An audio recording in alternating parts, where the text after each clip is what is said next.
Breaking news tajuk jurnalis. Tuban, tim awak media mendapatkan laporan dari warga Desa Gadon, Kecamatan Tambak Boyo, Kabupaten Tuban, terkait aktivitas pengolahan dan pencucian pasir silika di sekitar jalan nasional. Aktivitas ini diduga membahayakan pengguna jalan karena banyaknya truk pengangkut pasir silika yang keluar masuk, menyebabkan jalan menjadi licin dan cepat rusak. Rabu, 12 Maret 2025. Selain itu, di lokasi sebelah timur tempat pencucian pasir silika, terdapat sebuah punden atau makam keramat yang keberadaannya seakan tidak diperhatikan oleh para pengusaha. Namun, yang lebih mengejutkan adalah aktivitas ini diduga ilegal dan masih bebas beroperasi tanpa pengawasan dari dinas terkait. Tak bayar pajak, merugikan negara.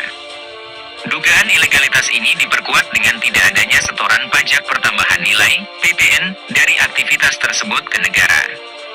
Hingga saat ini, usaha ini tetap berjalan tanpa ada tindakan tegas dari dinas terkait, termasuk Dinas Lingkungan Hidup, DLH, dan aparat penegak hukum, APH.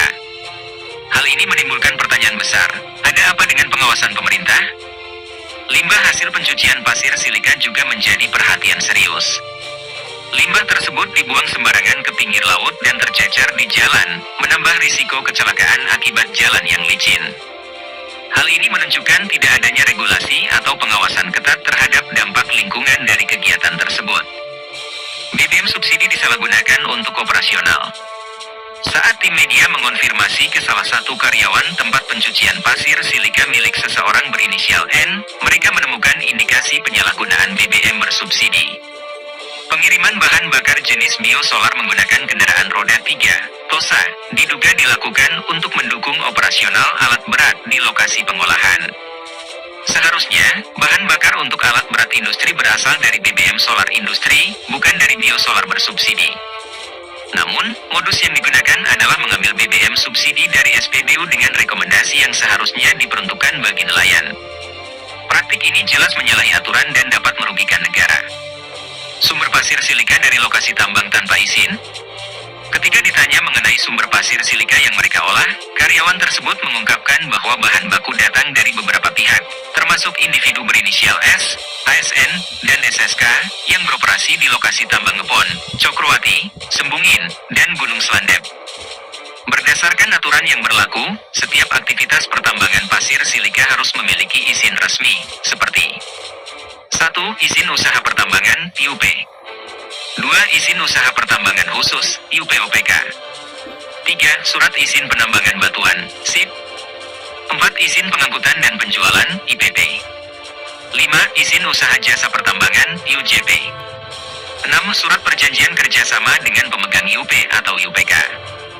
Namun, informasi yang didapatkan menunjukkan bahwa banyak pengusaha tambang pasir silika di Tuban masih beroperasi tanpa izin lengkap, menyalahi aturan dan berpotensi merugikan negara dari sisi pajak dan lingkungan.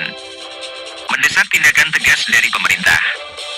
Sebagai warga negara yang peduli terhadap lingkungan dan kepatuhan hukum, masyarakat berharap agar instansi terkait segera mengambil tindakan tegas.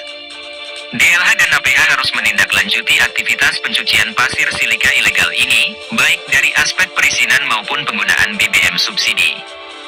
Jika dibiarkan berlarut-larut, bukan hanya kerugian negara yang meningkat, tetapi juga dampak lingkungan dan keselamatan pengguna jalan yang terus terancam.